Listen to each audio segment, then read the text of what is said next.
Welcome everybody. Merhabalar, hoş geldiniz. Çok değerli başka bir üniversitemizin sunumunda bir araya gelmek yeniden çok büyük keyif. Teşekkür ederiz katılımlarınız için. Bugün de çok değerli bir akademisyenimizi ve üniversite yetkilimizi ağırlıyoruz. Sizlere İngiltere'de mimarlık eğitimiyle ilgili eşsiz çok güzel bilgiler aktarıyor olacaklar. Ama öncesinde çok kısa bizi tanımayan öğrencilerimiz varsa kendimizi tanıtmak istiyoruz. Sonra da ben sözü çok değerli hocamıza bırakıyor olacağım. İsmim Sevda Öncelbat, BEB British Education Büro'nun kurucusuyum. Aynı zamanda eğitim direktörüyüm şirketimizin. Gazi Üniversitesi mezunuyum. Alman dili eğitimi okudum. Akabininde de Oxford Brookes Üniversitesi'nde master yaptım. Peki BEB kimdir? BEB kimdir? Manchester Metropolitan Üniversitesi'nin dolayısıyla da Manchester Schhool of Architecture'ın Türkiye'deki resmi temsilcisiyiz biz. Temsil ettiğimiz üniversitelerin Türkiye'de tanıtımına destek veriyoruz. Onlar için organizasyonlar gerçekleştiriyoruz. Tıpkı bugün olduğu gibi. Sizleri onlarla bir araya getiriyoruz. 2002 yılında Oxford'da kurulduk. Türk ve İngiliz kurucularımız var. 19 yıldır da İstanbul'da, Ankara'da ve İzmir'de ofislerimiz var. Ofislerimizde bu şehirlerde öğrencilerimize hizmet sunuyoruz. Uzmanlık alanımız İngiliz eğitim sistemi, üniversitelerin giriş şartları, başvuru süreci gibi konuları kapsıyor. Tüm danışmanlarımız İngiliz eğitim sistemine vakıf, bu konuda eğitimler almış uzman bir kadrodan oluşuyor. Birleşik Krallık'ta 130 tane üniversite vardır. BEB bu 130 üniversitenin 90'ının Türkiye'de resmi temsilciliğini yapmakta ve ücretsiz hizmet sunmakta. Ben şimdi sözü değerli hocamıza bırakmadan önce eğer sorularınız olursa chat box'ta sorularınızı yazmanızı rica edeceğim. Aynı zamanda hand raise butonu var. El kaldırıp soru sormak isteyenler olursa, arzu ederlerse bu da mümkün. Sunum esnasında, dolayısıyla sunum sonrasında bekleyebilirsiniz. Beklemeden sunum esnasında da sorularınız olursa sorabilirsiniz. Okay, well, Dan, I'm leaving it to you now. Dan Dubovitz bizimle birlikte. Hoş geldiniz. Hello. Stop sharing now. Okay. Okay, can you all hear me okay? Yes, Let we me can. just get the right share screen to work. Let's see if I can make that work. And share now. So hopefully, I'll just move that chat thing there. Are you all looking at that slide which says Manchester School of Architecture? Yes, that's right. Fantastic. Hello, everybody from Manchester. It is a not so sunny day here. I'll just show you outside the window. Oops, it's gone quiet. Can you hear me okay? Good. I am the program leader for the undergraduate course at Manchester School of Architecture. I'm also the international lead. I'm going to talk to you today, initially, in the first presentation, about three different aspects, and then we're going to take some questions. Then my colleague Isabella is going to talk to you a little bit about applications. We'll take another round of questions, and then we might focus in on a little bit more detail about masters and PhDs, because this first presentation is sort of more general. So, the Manchester School of Architecture. I think the first thing to tell you is that we are one school called the Manchester School of Architecture, but we're made from two universities. I think it's the only situation like this in the world. So there is the University of Manchester and Manchester Metropolitan University. 21 years ago, these two quite old and established School of Architectures came together to make one really substantial school. And that school has gone on to become ranked as the top 10 school of architecture in the world globally. It's pretty obvious why we did it. And it's also made this particular size, and we have absolutely incredible resources because you get 2 degrees. You get a degree from each university when you finished, and you also get all the resources, all the libraries, all the halls of residence, all the facilities, all the model workshops from both universities. So there's just this one School of Architecture and it combines both universities. And so that's part of what we're going to talk through today. So let's go to the next slide, see if I can get it to do that. Okay, so there's a little view from the studio out into Manchester. Manchester, welcome to Manchester. I'm going to tell you a little bit about Manchester. So the Manchester bee is a worker. Manchester's bee is a worker bee that has been used as a symbol of the city since at least 1842, when the city became incorporated and it was in the coat of arms. The reason I'm telling you about this bee is it was used to represent the city's resilience and work ethic, forged during the Industrial Revolution, when the mills in Manchester and the factories were likened to beehives, reflecting a city made by the workers, made by the people. So it's really important to understand the DNA of Manchester, the spirit of it. This is, so many cities in the world are there because they're on a river, or they've got coal or some special resource, or they're there because the powers have said, let's have a capital here, let's have a city here. This city grew, not from royal patronage, but it grew because the people in Manchester worked hard to make it. In 1770, just a few thousand people lived in this town. By the early 1800s, with the Industrial Revolution, 1 million people lived in the town. It is known as the birthplace of the Industrial Revolution and the world's first shock city. It's a student city. There are 96,000 students in this city. It's a greater area of 2.5 million people. It's the second city in the UK. And within Britain, just as an example, it's the most popular student destination, which is one of the reasons it has such high rankings in the UK. A very large proportion of our students are international. Within the School of Architecture, it's at least 40%, and in some courses, it's well over 50%. The students in the city come from over 150 countries. The city of Manchester is a UNESCO World Heritage Site for literature. And one of the reasons that it's such an important literature site is that 200 languages are spoken in this city, and there isn't really another place like that. So this city that made itself, people came from all over the world to be at the center of this industrial revolution.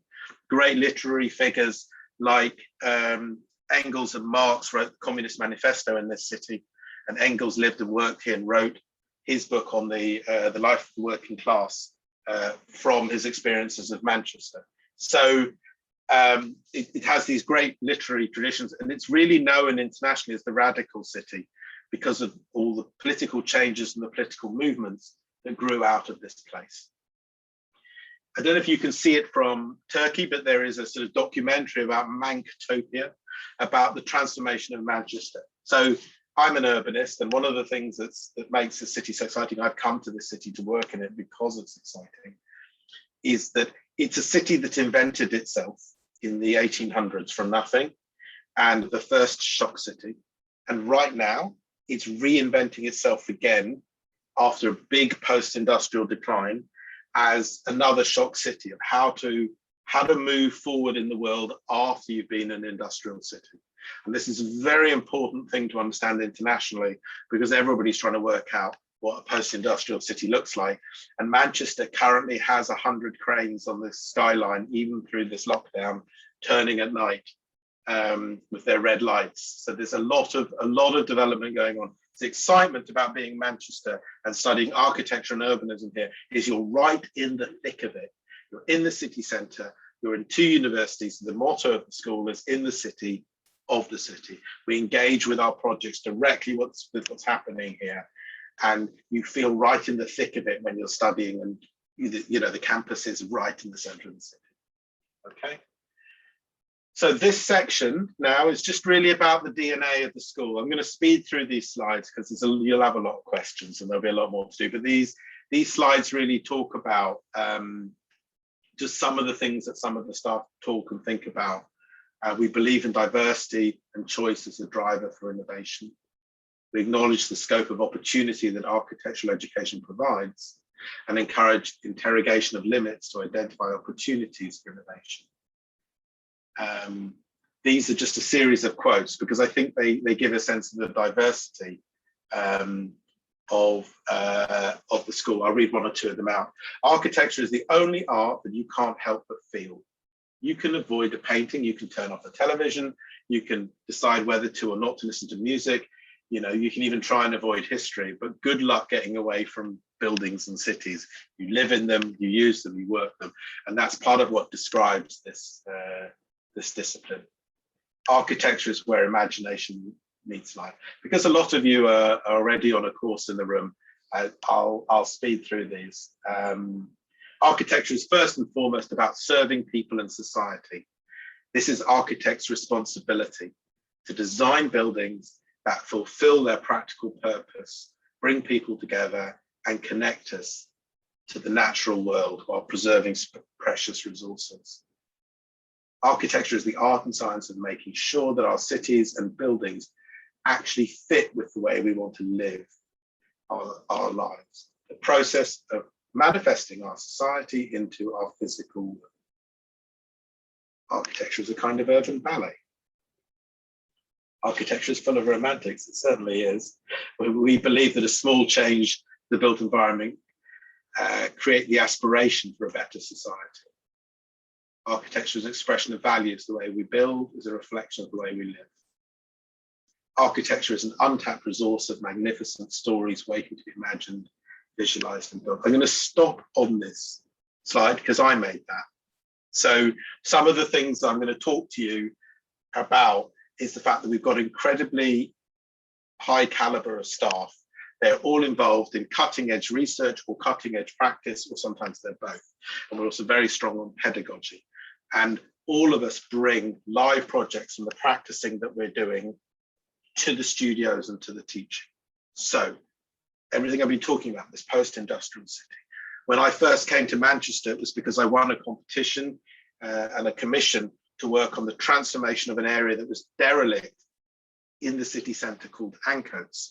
That is spelled A-N-C-O-A-T-S, if you want to look it up.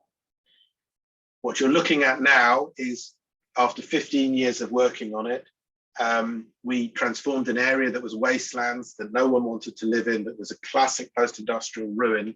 It's now every year voted by people around the world and the people who live in it as one of the best 10 places to live in the world. And that's what this city is amazing at, is transformation. So Ancoats is one of the big transformation projects in the city centre, going, all of these are cotton mills, these buildings around this square. And what we did here was there was never a single public square in this area. We demolished one building and said, we're going to have a public square for the first time in this area. And it's rammed every night now. You know, it's like New York, it feels, that part of town. So, I'm just going to move through these. So, as I said, you know, the research on the practice that we do informs all of the teaching we undertake. So, a little bit now about the different courses, which I'm going to sort of speed through as an overview and then really take questions rather about how it all works. So, as a summary, these are the courses that we have, okay? And I think Isabella's just put it in the chat, so that's perfect. So, we have an undergraduate course, just one. Okay, it's a professional RIBA qualification. It uses the criteria that were the 23 criteria that were prescribed in Europe for European schools. So that we use the same criteria as every other school in Europe, and it's validated as a professional qualification. It's 3 years more. Later, we're going to have a foundation course, which is a pre-course for 1 year, because there's so many students who don't get in but really want to come to us. So we're going to start to offer that pre-year. We then offer 3 master's courses. The natural one for many to do, the biggest, most subscribed course with thousands of applicants every year, is called the Masters in Architecture. That is a 2-year course, again getting the final part of the RIBA. So if you like, 5 years to study to be an architect in the UK, 3 years in the undergraduate, go and work for a year, do the RIBA MArch, 2 years long, and then a final exam after a year to qualify. 7-year program, 5 years teaching. But a lot of international students don't want and don't need the full professional qualification, and they like to study urbanism in this city. So we offer a 1-year course called a Masters in Art and Urbanism. It's a 12-month course, and that's incredibly popular as well with international students. The other Masters we offer at the moment is a Masters in Landscape Architecture, and it's actually taught with the architecture students, so you do the same studios, but with landscape teachers. So it's quite interesting. So anyone who's in here is a landscape architecture or moving into that direction, that course is well worth a look. And we're going to add a couple more masters that are more specific on regeneration and future living and adaptive reuse, these two courses, which are just going through the process now of being approved. So they'll start in a year from now. We're very popular for PhDs, and I will talk about that a little bit at the end and take questions on it really. But the trick there is to look through all the staff lists, see if there's somebody you're interested in. It says at the end of my description, I'm interested in PhD applications. People write to me because they're interested in what I do, and we start to have a conversation about what their PhD would be about. And then we have a head of research, got a couple of people there, Richard Brooks and Lutz Crespoli, and we'll put their names and email addresses in. And you can either write to a particular member of staff or you can write to them. And you just open a dialogue. That's my recommendation. You don't need to just make a cold application. That's not what we recommend. We need to find you the right tutor and help you build a proposal. And we can talk about that in a little bit more detail towards the end. I understand we have some prospective PhD applicants.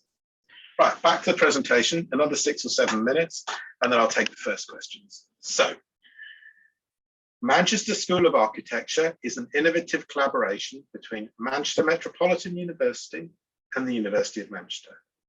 We unite two schools with more than 100 years experience, over 100 experts in their architectural fields, and more than 1,000 students from over 50 countries, producing creative, challenging, and academically rigorous work and research in the heart of Manchester.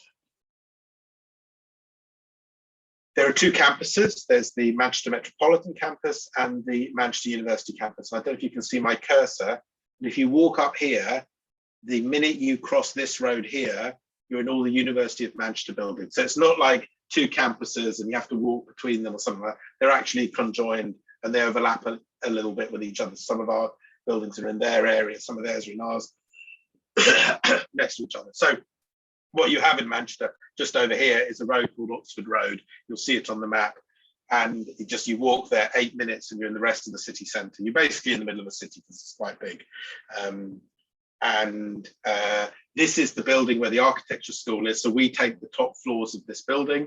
There's a giant atrium here, you'll see in a picture later. And a lot of the art school departments are in here. And all of this underground is 2 floors down, are all these amazing different workshops on this floor here and then a floor below for all the different art faculty workshops. We're really well known for these. So Ethos, the Manchester School of Architecture, is a space and a place for leading edge thinking, innovation, and practice in architecture, connecting centres of excellence in art and design and urban social science.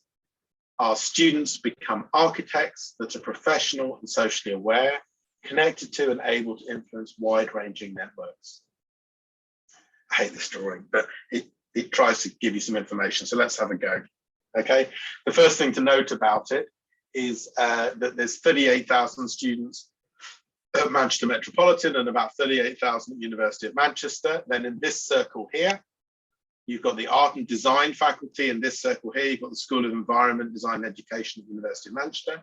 And then you've got these 2 research departments. There's one called MARC and there's one called Myriad. The names are changing at the moment, but each side has a research organization. And then sitting, overlapping with all of those right in the middle is our School of Architecture.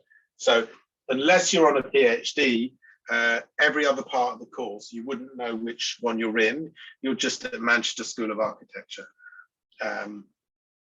Because you get all of those are joint awarded as degrees, and you don't really distinguish between them. You use some buildings for one thing, some things for another.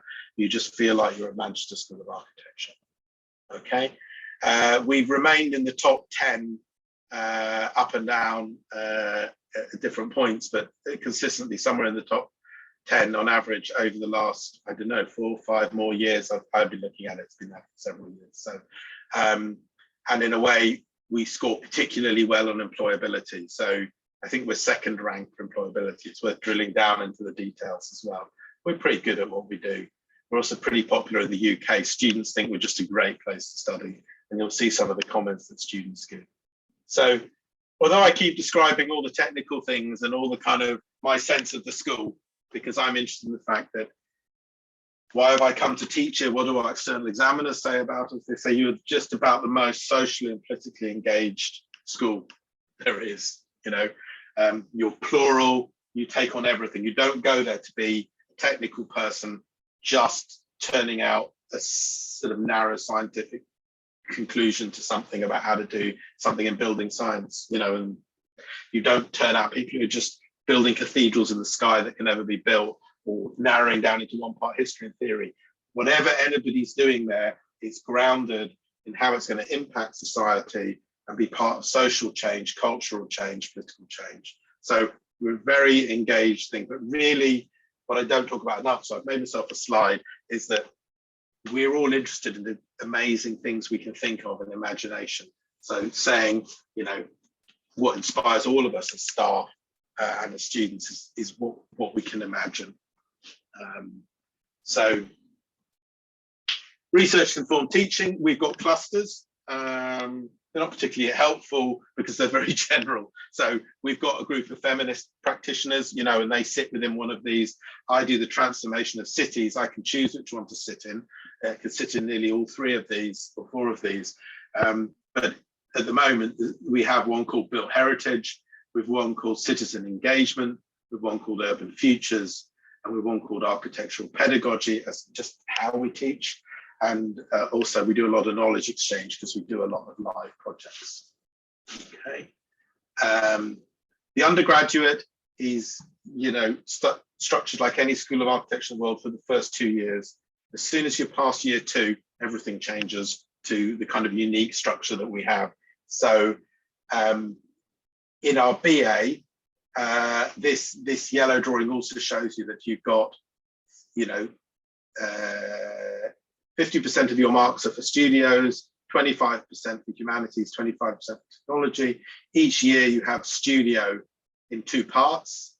Okay, so you do a studio project in semester 1, a studio project in semester 2, and your humanities and technologies run across the whole year. Something that students love about us is the minute you arrive, you don't walk into an examination room once. There are no exams whatsoever. Everything is examined through coursework, or if it's humanities, you'll be writing an essay. You know, if it's technologies, you'll be involving your technologies in a design. Everything's around a project. It's very popular with our students. Okay, but moving on to the next slide. What we have is an atelier system, and it's like a laboratory. So as soon as you hit 3rd year, and I'm not sure if there are very many schools at all in the world that do this, you're actually teaching 3rd year and the 1st year and the 2nd year of postgraduate in the same group. I think it's better if I just run to the next slide. So the studio is a laboratory for new ideas. One of the most productive aspects of studio culture is its variety and informality. Many of the best ideas arise independent of a particular class, structure, or event through a discussion or a chance encounter. Studio culture is a set of ideas and actions for students and staff to go by in order to work symbiotically towards a common goal and an educational atmosphere. So another frightening drawing to look at, but basically 1, 2, 3, 4, 5, 6, ignore this one here, so 7 schools within the school. So we have 7 ateliers, each has approximately 75 students in it this year, okay, and each one has its very own clear focus on design. So you choose one of these, and you can change each year, but from 3rd year and then the master's program, this is the MArch, you enter an atelier for that year, and you have a shared brief with people from different years doing different aspects. It's a lot of co-working as well as developing your own design. And I'll just give you an example of some of them. Continuity in architecture is all about how can we reuse existing buildings into the future instead of knocking them down and building them again. A lot of history and architecture in there, a lot of heritage. Complexity, planning and urbanism is like smart cities, people who really like working on computers and imagining sort of future possibilities with a lot of parametrics, a lot of complex software involved in it. Praxis is feminist practices. Flux is the one I do. I lead the Flux Atelier, and we're looking at new methods, new ways of making tomorrow's cities. So I work in the big regeneration projects like I showed you for Anchor. So I'm doing another one in the city, always a live project. And students, what the students do contributes to how the city will change. So you get to meet real clients, the architects working on it, the communities, and you engage them and you work with them, and the work that you produce is of use to them. We don't simulate a live project. It's not like there's a project that's happening and we do it as well. We leave them to do the bits they're already doing, and we start to address the questions that they don't have answers to, that they need answers to. So by live, we genuinely mean that we're part of what is actually happening and part of changing the city. So just quickly to return to what we've got. I haven't talked about the MAANU, that's a one-year course. There's a 5-minute little film about it at the end. But that atelier system pretty much sums up how the masters works with us. You do an atelier in 1 year and an atelier in the second. Facilities. You get 2 of everything, okay? So in this slide, you can see the Benzie building, and in this slide, you can see the University of Manchester building, which is the humanities building. So both studios, libraries, and so on. So you do your lectures on this campus, you do your studios and this campus. Both campuses have amazing workshops. The one where the studios are is all the different disciplines, whereas this one here has this world-beating model workshop just dedicated to architecture models with architecture model teachers. It's called B15, and they have their own website, so that's really worth looking up, and their own Twitter feed and their own. It's a cult, and you know, the students will talk about this a lot because we're really strong on model making, and that's a lot of hand making stuff as well as computer, the whole works. So just a little bit about what our students say to sort of wrap this up. We have one of the largest architecture societies in Europe. Every student joins it pretty much. And then within it, there are all these sub-societies. So there's one called Without a Home, which does homelessness and does live projects on that. We've actually got Climate Action Network, which are about climate activists, and they go out and do stuff and occupy cities and lobby for the whole profession to change. There's a debating society, and there are lots of things like photography clubs, and there's, you know, computer-aided design, computer software clubs for people to support one another, well-being clubs, the whole thing. I'll just read a couple of these out. Our student population reflects the global reach of the discipline and the popularity of one of the leading architecture schools in the world. More than half of the students entering the program are female, and 4 out of 10 students come from outside the UK, with a roughly equal split between European and other international origins. So these are some things some students have said. I usually have ambassadors on these things, but not today. So students just talk themselves about some of the things. So I feel like a part of the school community. Walking down the corridor, you're being greeted by all years, nationalities, and vocations. I've grown as a person more over the last 3 years than in my entire life before. The verticality of the school, that means that the way you can move between different years and meet people. You're not in a silo. You're in the second year, you don't see anybody else. It just doesn't work like that. Everything's mixed together in the teaching and the studios, the whole thing. So the verticality of the school allows us to work amongst and with older or younger students to learn from them. I enjoy challenging myself in my atelier. The staff have all been amazing and really helped me grow in my thinking. The access to facilities is excellent with 2 universities where the resources and the libraries have been invaluable. We've got world famous libraries in the discipline. The university and staff have made me grow as a person in every single way. They helped me become a critical thinker and a thoughtful designer by giving me support and help when I needed it the most. So I shall stop sharing for a minute, breathe deeply, and take some questions. Thank you very much, Dan. So I've been keeping an eye on our chat. It's quite busy, so I I'll go through some of the questions. Okay, so we have Ebru asking about the importance of portfolio and the expectations in terms of acceptance into the BA architecture. 90% of portfolios are accepted. It's not a trick question. Just do one. Nobody ever tells you that, but as long as you do one and follow some guidelines, it doesn't help you to do 50 pages, and it should be more than 6. You know, basically anything 8 to 12 pages that shows that you have a passion for the subject and that you're interested in it and demonstrates what you do. You haven't done architecture yet. We don't expect you to show us anything, any buildings, you know. We don't want to see your holiday photos either. We just, you know, we just need to see that you've been doing some things and you're interested in some stuff, and that you can sort of demonstrate a genuine interest in the discipline in the portfolio. There's lots of guidance online, but it's not a trick question. I think that's the first thing to know. Is that helpful?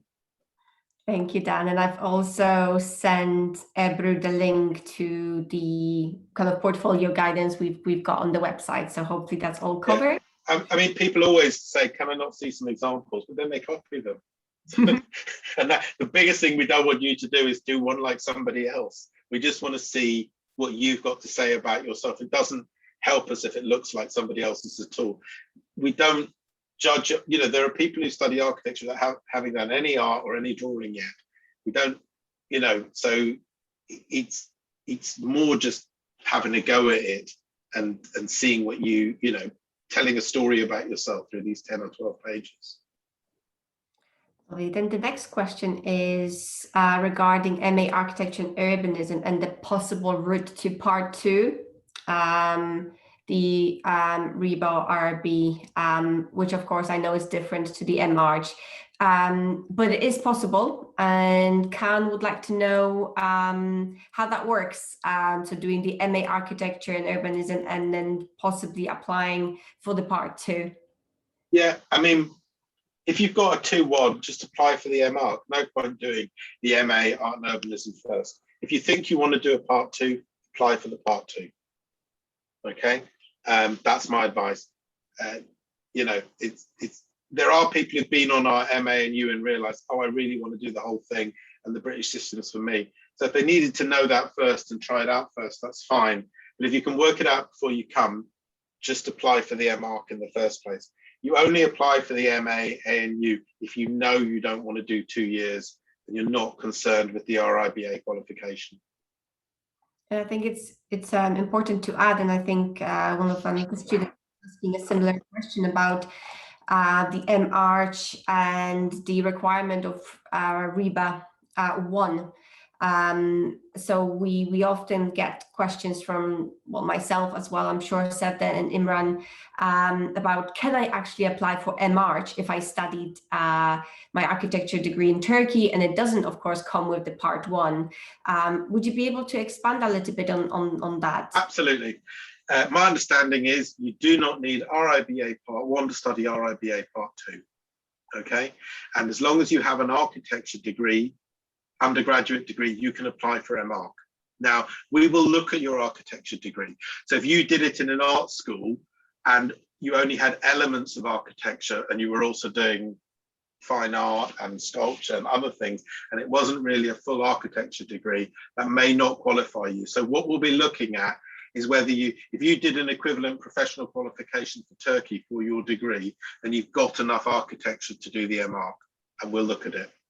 Okay, so all we do is just check that it's a sort of full architecture degree, not architecture was one of your subjects on a joint degree of something. That's all there is to it. You need to have done quite well at it because it's a reasonably high grade entry. It's a very, very popular course, that's all. And what we're finding increasingly is we're finding ways to support students to get their RIBA part 1 afterwards. Okay, so if you've done an MArch with us, by the time you've finished your MArch, you really know a lot about how to do the BA RIBA Part 1 within our system, because you've done the next level of it. So you can take the portfolio you've done and often adapt it and take those exams. And we've got some staff who are experienced at that, you know, who can talk you through it and have taught people before how to get through that professionally. So we know it's possible. We've seen students do it. So that's really worth noting. Lovely. And I think you've actually touched upon the kind of motivation for either taking the MA Architecture and Urbanism or the MArch, and Buket was actually asking that question. So I was wondering which one do you think is the most important in terms of selection between the two? What do you think is the most important? Unless you've got a reason to do the MA ANU, choose the MArch. Mm-hmm. It is basically an atelier system that's world beating, and you get to do those ateliers. It's much more intensive. You are educated a lot more. It's really a full on highest level possible postgraduate architecture school. If you can get onto it and do it, and you're happy to study 2 years and you intend to be a professional architect, do it.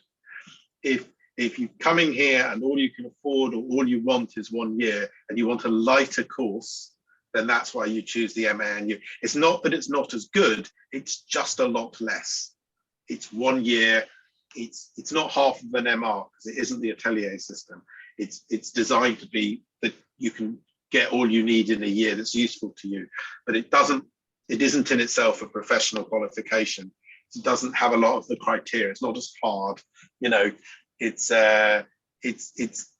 you know, it's a softer course, if you like, for those reasons, because it's not externally validated. It hasn't got all these criteria that you have to meet. If you don't have to meet all of those criteria because they're not relevant to you, you know, because you don't need RIBA Part 2 to be an urbanist. You know, there isn't an urbanism qualification. So there are reasons that people want to do that course, but they look hard at the MArch and have to have a reason not to do it before they move to looking at the MA. And the biggest reason is I want to do a 1 year course, and I don't need the RIBA Part 2 qualification, and that's why people end up doing it. It's not a question of one being better than the other. They are just different. It just depends on the commitment and your kind of situation. You know, if you're thinking UK as a 1 year option or a 2 year option, it really depends on your needs. And just to add to Buket's question about deadlines, as long as you submit your application by the deadline, that's fine. And then your transcript, diploma, when it gets released, when it's translated later on, that's fine. You just need to submit that application before the 16th of July. And if you can provide us with the rest of the documentation later on, that's fine. You just need to get your application in so we can start processing. Okay, so we've got an interesting question from Ben Jisu. So, hi, thanks for your presentation. I want to ask something about imagination, especially in the pandemic when we consider the possibilities of the digital age. What can be said for the positive and negative sides of the more backward imagination? Is this advantage or disadvantage? The hard one. Well, we don't have long, and it's quite hard to understand the latter part of your questions. I'm going to answer it as best as I understand it. How important is imagination, and why do I think it's important? I'm not sure I understand what backward imagination might be, or whatever. Maybe you mean the lack of imagination. I think the biggest challenge we have wicked problems, they're called, right? We're destroying the planet at an incredible speed, and 40% of CO2 emissions, which are causing the ocean temperatures to rise and the building will be flooded, come from this industry, from the building industry. Okay, it's massive. It's not oil, it's us, right? So what are we going to do about it? And this is the difficult thing, right? The only way to limit climate change is not to build that building at all, right? So what are we going to do as a profession? How are we going to contribute to climate change if clients are asking us to put up a new building? You know, and that's where imagination comes in, is to say, do we need a new building at all? And could we use something we've already got and adapt it? Is there a way of working most, you know, all of that requires incredible imagination, both imaginative socially. How do you deal with this person who's asked you for something and you tell them they should have something else instead? You know, imagination in terms of coming up with ideas, imagination in thinking sideways instead of just doing what most people are trained to do and the profession asks you to do, which is to come up with a new building. If we keep coming up with new buildings, well, there'll be no one to live in them. So, you know, and that's the first of the wicked problems. The next one is social injustice, you know, and inequality, you know, and architecture really contributes to that because, you know, clients ask us to create privatized spaces instead of public realm. So again, we need to have the imagination in terms of how we design to make sure that the spaces we make are for everybody to use and not just for some people to use. So all of those complex and challenging questions, there is no actual solution until we use our imagination to come up with something that, yeah, nice to talk about ideas. I hope do come on the line, any of you, and put your screens on. I'm very happy to get into a bit of a dialogue and take some of the questions personally. But maybe in order to get around the room, we'll go to the next one. So we've had a question from Kamal, who's currently studying architecture in his second year, about applying to BA architecture and how that would possibly be different to applying for a first year, applying to a second year of the BA architecture. And was there anything you would add in terms of students who are entering the program as an advanced? Well, let's see, if you're, lots of things depend, so I can't answer your specific situation. I think you just have to write to us and ask, basically. So can you enter our course partway through? In theory, you can, to be honest. You can enter our second year. And if you've done 2 years on a 2 or 4, you know, a 3 or 4 year course, and it was a professional course, so you've already done 2 years and you want to enter our second year, that's entirely possible. And we, you know, not only that, we've got spaces, because if you think in a COVID year like this year, you know, usually, you know, we've got, let's say, usually got 160 students and 150 progress. Well, it's been harder for some people this year, and they've had to pull out for personal reasons and illnesses and whatever. So there's probably 10 places going. So, you know, it's actually not a difficult time to enter a course partway through if you meet our criteria. So it's important, you know, because we also look at your, you know, whether you would have got into the course in the first place, which is, as you know, AAB. So, you know, a lot of people apply, but they're trying to apply later and they didn't have the results to get in the first place. So we still look at you, but you need to be close. You need to have done well at school in the first place, to be honest, in order to be able to transfer. Okay. That's an important point. Exactly. Yeah. If you want, you can always send it to us, send your transcript. We can have a look at your high school transcript and see if that would meet the equivalent of what we look for in terms of A levels. And in terms of BA architecture direct entry, there is a list of schools where we can accept you to the direct entry. So I can share that with anyone who is interested, and Seth and Imran at BEB also have that list and can advise you if you're at the school where you can get that direct entry. Of course, if you have IB, you can also be considered for the program. I like IB. Let's see if there's anything else that I could direct. We've had a couple of questions about PhD, kind of how to get that started, but I think we've answered. You've mentioned I've posted those 2 email addresses for our research group leaders. Have you done that already, or one of us needs to look that up? So, you've done it. So there you go. Yeah, ignore those phone numbers, guys, because not Albania. No, scrap that one. Someone new. No, it's not Albania. You definitely don't want Albania. You want, I think she's anyway on sabbatical, but no, you want Laura or you want Richard Brooks. So I'll post that. Yeah, repost those 2 for people. But also, I recommend that you, and why don't you, some PhD students here, just come on and ask me some questions towards the end as well. But I recommend that you you know, you look at what you're doing and see if there's staff who have a similar thing to what you're doing. You don't have to have completed a proposal in order to open a conversation with us. You do need to have an abstract of 300 words, you know, and some of the things. You can look at the application process for ManMet on the website for how to apply and so on for the PhDs, and look at what's needed. It's a 2,500 word document and it takes time to prepare. And we don't recommend that you prepare them cold, because you have to name supervisors that you're interested in. So you need to begin a dialogue, and we'll help you with them. You know, it's not a test. We want PhD students, and we'll work with you to get them. And my advice is, you know, often people send me something complete, and then it's like a yes or no. And if they'd sort of got hold of me 6 months earlier and had a discussion, we could have guided it towards something that would work for us because we have the right people and somebody wants to do it. And then and they might have just said, well, that's not what I want to do, but then they wouldn't, you know, it works better. Open a discussion with us is the trick. That's correct, and exactly, and do that research, see if we're the right fit for you. If we are the right fit for you, that's really important. Okay, Ebru. Ebru is asking about IB requirements. Minimum 666 in high level. Okay, Ebru, I will message you directly about the higher level subject requirements. That would probably be best because that's quite specific to your situation.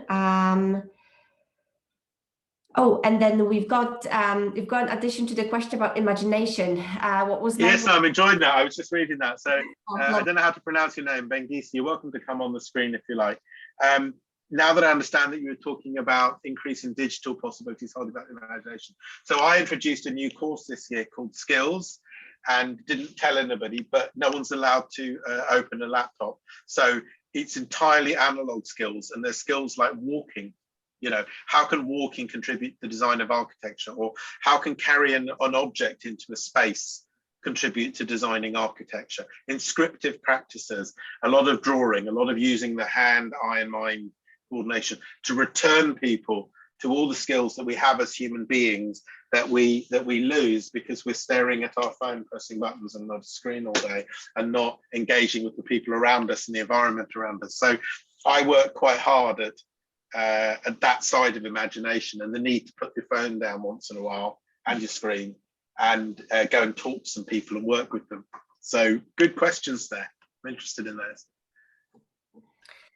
Do we have any more questions? So I think hopefully I've gone through all of the questions on the chat, but I'll give it a couple of minutes just in case anyone else is typing. Can you work remotely? I mean, I'm quite positive about PhD students working remotely. You know, we need to see somebody once a month, and there are some things to attend to, and it's nice to be part of a community, but you know, that works quite well. I mean, a lot of the UK students aren't necessarily in Manchester all the time. They're just here some of it because, you know, once this pandemic, during the pandemic, everybody's been remote and it works perfectly well.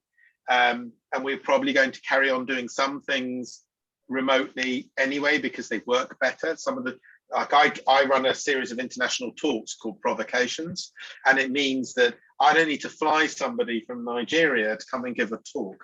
I can just ring them up, and it only takes them an hour of their time. Now, having discovered that I can still get an audience of 400 or 500 people, and I couldn't fit them in a lecture theatre anyway, because you only get 250 people, unless during social distancing, I will carry on doing that series internationally online because it works better. They're worth looking up, the Provocations. You can see them all online, and that gives you a real sense of the strength of debate that you know, we're always working on and improving in the school. The expert panel series, the Provocations, they should be on the MSA website, and you can see videos of them. They're quite short, 40 minutes, and they're very centered on student discussion. So that gives you an idea. But once we return, which won't be next year, because there'll still be social distancing around the world, but by the year after, you need to be in studio. We teach everything around studio. You need to be with other people. So you can't really study architecture remotely properly at any level except PhD probably. in my opinion. But an MA by research, we're going to be introducing some of those. But any of the talk courses are taught around studio and around co-learning with other students. And to be honest, from my own degree, 80% was what I learned from developing colleagues and working with them. You know, there's only so much the teachers can tell you. Most of the time, you're working with other people, and that's what you need to learn about when you go into practice. So it's a really important part of it. And then we have a question that I think many international students are kind of wishing to ask and probably looking for answers, is the possibility of 100% on-campus teaching next year. No one is going to be able to offer it in the UK. The reason being that you will have to have social distancing all around the world. So a lecture theatre that usually takes 250 people will have room for 70. You can't fit everybody in. So anybody who's telling you that there'll be 100% on campus is not being entirely honest with you. Our studios are already open. They've been open as much as they could be through the pandemic. You know, the minute we could open them up, our students are in there now. We doubled the amount of studio space. We took over some other buildings because there has to be social distancing. So we are offering on-campus studio teaching because it's so important to us from September, unless there's another lockdown. You know, obviously we had a lockdown just now, but we're out of it. You know, we're doing really well in the UK. It looks like we've broken the back of it for now quite well. So it's an incredibly good situation here in Leipzig. So I'd say we're teaching, you know, I mean, we taught incredibly well through the pandemic, you know, and the students have to meet criteria. We can't lower them because we're a professional course. So the RIBA and ARB have been inspecting our work, and they come again to inspect it this June. You know, we're very much on track to offer the same level of education in spite of all of this. So I hope that's answered it. And yeah, we've had a couple of questions about scholarships as well for architecture programs. So I've just gone through some of the answers. So at the moment, the architecture programs are excluded from the kind of general offer at Manchester Met, just because they're a different set of courses. I don't know if there's anything, Dan, you've got to add, but I know from the international office point of view. It's a really crappy answer. I'm sorry, the answer is there aren't any. I mean, we're 8th ranked school in the world. We're completely oversubscribed for you know, places, and everybody's clamoring for a place. And there isn't, the universities haven't got any money. There's lots of students arrive with scholarships, but they find them locally in their countries. So there's lots of sponsored students, but that's self-organized within country. We don't have a set of scholarships you can apply for, I'm afraid to say. The only thing that I can add on a positive note is in terms of living expenses in Manchester comparing to London or the south of England, you will see a big difference. So although the course fees, that's not something that at the moment we can kind of support you with, but generally in Manchester, you do get the experience of a big city, but at a reasonable cost. So that's something to consider especially if you're thinking about a 2-year degree, where of course that's going to double the expenses. But at the moment, in terms of scholarships, I'll share the link for you as well. You can see the other courses that offer scholarship. For example, if you're in between architecture and interior design, there is a scholarship for interior design. So if finances is that key decision factor for you, then have a look at that as well. But that's the only thing that I can think of to add. Okay.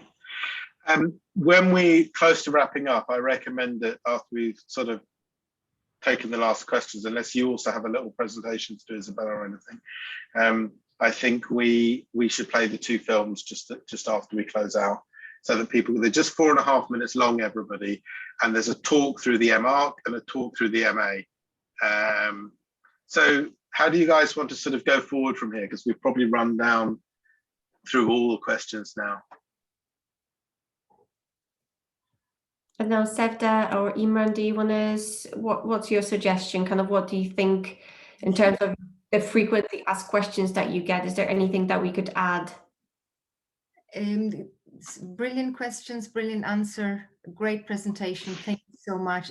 We are delighted to listen to you, Dan. Thank you, Isabella, for your support. A film would be great, actually. Let's I think so, because the detail will be good. So I'll turn my screen off and I'll keep listening. And Isabella, if you could play the 2 films. What we're going to do is start with the MArch. So that's the 2-year course. That is the RIBA Part 2. You know, which you could then retrospectively take an exam to get RIBA Part 1. Generally done after you finish the MArch and you've got a much better idea what you're doing, because it's much easier then.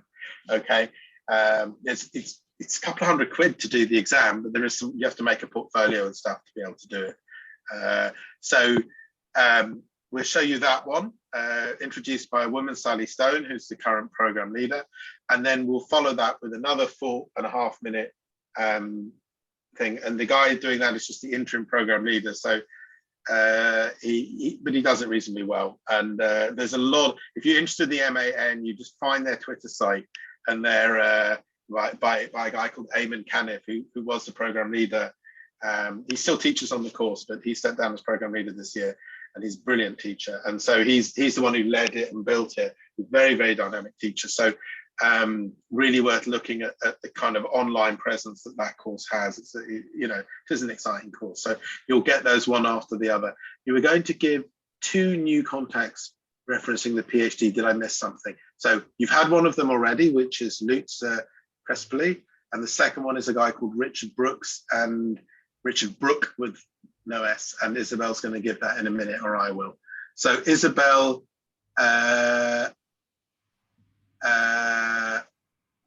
okay, over to you, Isabel. Do you want to put the first of the videos on the MArch?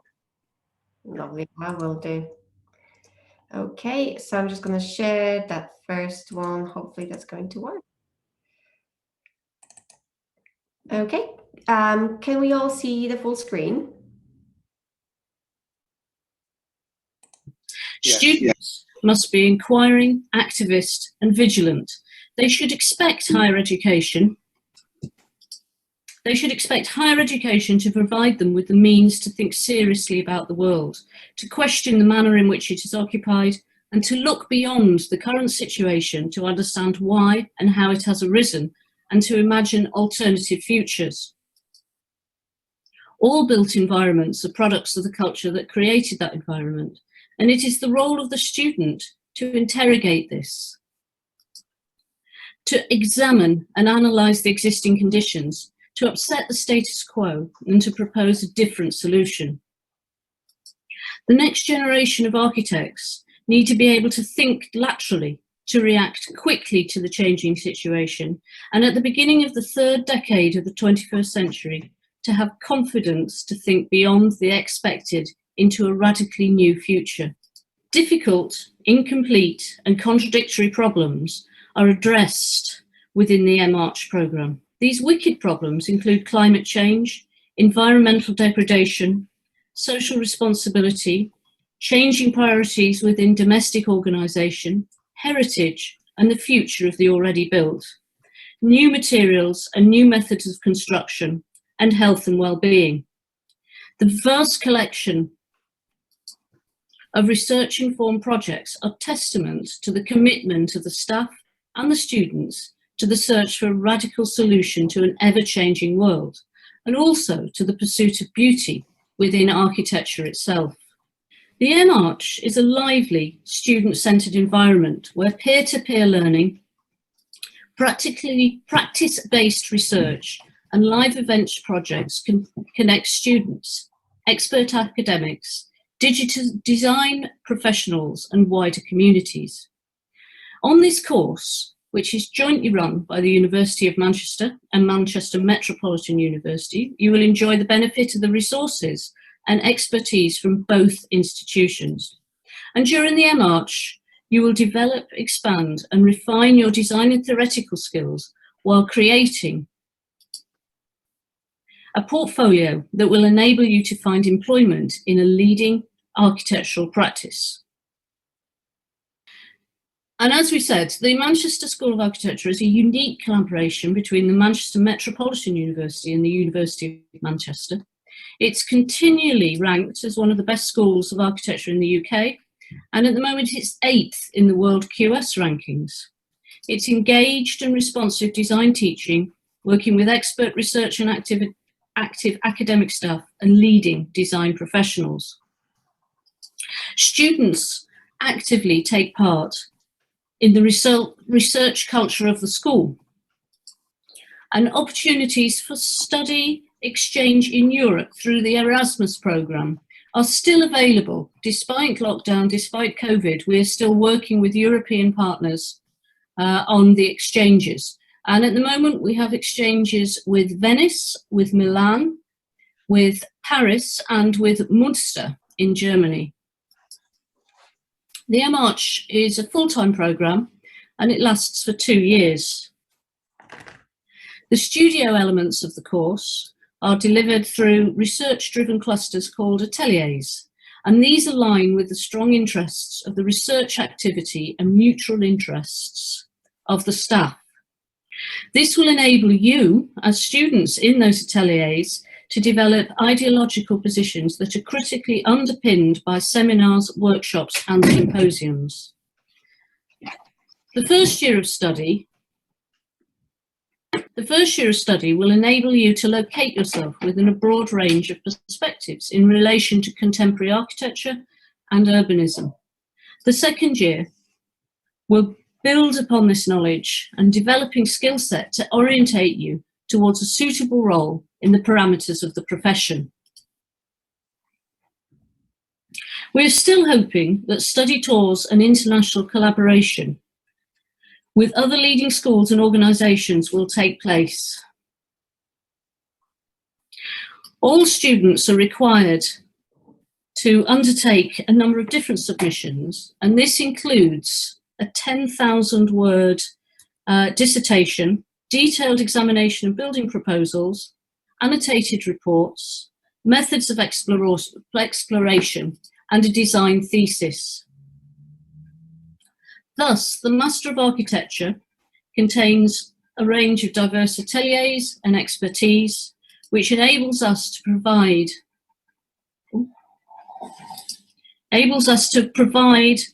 a series of distinct and significant areas of focus with respect to the future of architecture and urbanism in a wider cultural context. And at the beginning of each academic year, you will choose from a range of the school's ateliers, and then you can choose whether to stay in that atelier for 2 years or just the single year and study with a different atelier. So while I've been talking, I've been showing you examples of work from the different ateliers. And at the moment we have, there are 7 different ones. You can see them on our website and certainly in the yearbook and the end of year exhibition. You can get a good feel for what each atelier has to offer. So, thank you very much, and I look forward to seeing you all in September. Thank you. Master of Architecture program. Okay, there we go. So that was the first video. And now on to the second one. Lovely. I'll just post that as well, so that just before you go, you've got my contact details as well. Okay, so now the second one. So now it's the architecture urbanism. There we go.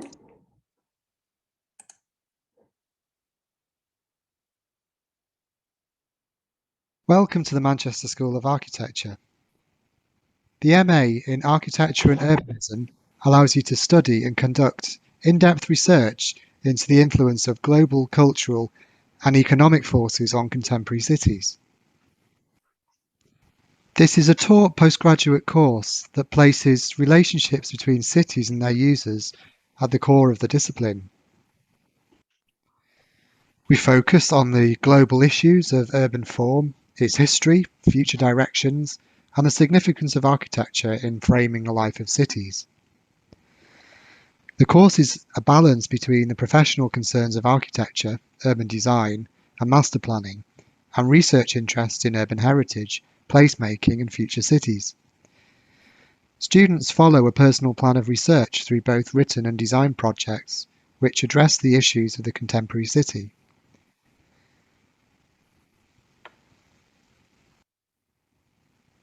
This course offers an inclusive set of opportunities to revalue architecture as a process within an urban context. The diversity of studio projects may reflect urban problems local to the students' national status, or may present a response to a paradigm case study taken from the United Kingdom. The course assumes a student ethos of environmentally responsible design commitment in combination with a critical interest in urban regeneration and legacy structures.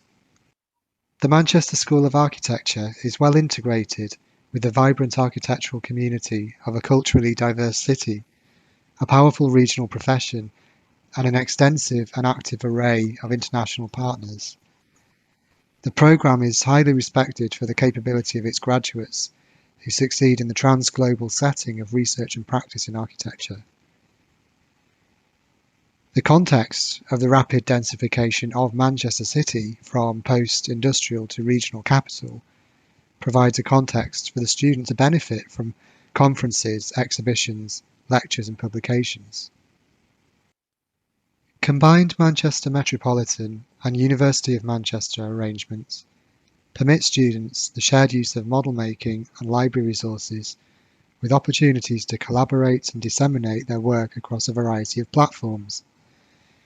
European research is also arranged, when available, through the Venice Biennale, allowing access to a valuable survey of the current direction of global architecture and urbanism. Havana, Cuba also offers a 4-week charrette that selects some MA Architecture and Urbanism students annually. We are an international staff team for an international course. A number of staff are both academics and practitioners, with current expertise and interests including architecture, art, urban design, planning and heritage. As staff, we see great value in the exchange of interests and ideas, and invite you to share your own with us and with your peers, to be part of the architecture and urbanism dialogue. The course, consisting of 6 modules and 180 credits, is structured into 2 start points, one in September and the other in January. Each point of departure runs the same units but in a different order. Research and studio units focus on the development of research skills and methods integral to the field of urban design. There is a specific requirement for the production of disciplined academic writing in the form of a dissertation, which draws on this research context and on that established through the Cities and Urbanism seminar series. So there are 2 strands to the Architecture and Urbanism course. The first is Studio, with 1 block per term. Studio A typically explores issues in the design of cities, urban space, or urban-scaled architecture. This unit engages with urban environments and/or ideas, connecting local and global issues and opportunities. Studio B identifies project opportunities that respond to the urban condition in both local and global situations to nominate and agree a situation with which the thesis project will be developed and executed. Studio C forms the academic thesis project, typically communicating final resolution to professional presentation standards. Complementing Studio is a series of written modules. Cities and Urbanism, Ideologies and Futures is a seminar series delivered by students that explores the history and theory of architecture and urban design. Research Methodologies and Events is an opportunity for students to explore techniques and processes that inform design as a spatial practice in architecture and urbanism. And the dissertation itself is the opportunity to explore the research trajectory of a written thesis in architecture and urbanism by way of an extended piece of academic writing. We look forward to welcoming you to the Manchester School of Architecture.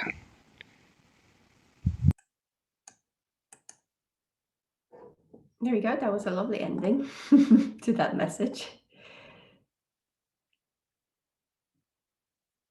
That really brings us to a close. It's been very nice. I don't know if any more questions have arrived. I don't think they have. So over to you guys, really. You're muted. You're muted at the moment. There we go. Thank you, Dan. It was great pleasure listening to you. It was lovely having you both, Dan and Isabella. Thank you very much. It was Pleasure. Absolute pleasure, and hope to see you in Turkey in the future. I have plans, and it's been lovely to get such interesting questions today. So really appreciate it. Be delighted to come and meet you all again in the future sometime if you'd like me to. So Hopefully, just keep me posted. Yes, we will definitely. Thank you. Tüm katılımcılara çok teşekkür etmek istiyorum. Çok sağ olun. Bir sonraki sunumda ve çok değerli başka bir üniversitemizde yeniden bir araya gelmek dileğiyle. Hoşça kalın. İyi akşamlar. Bye bye Isabella. Bye, thank you. Bye. Bye Dan. Bye everyone. Thank you very much. Take care.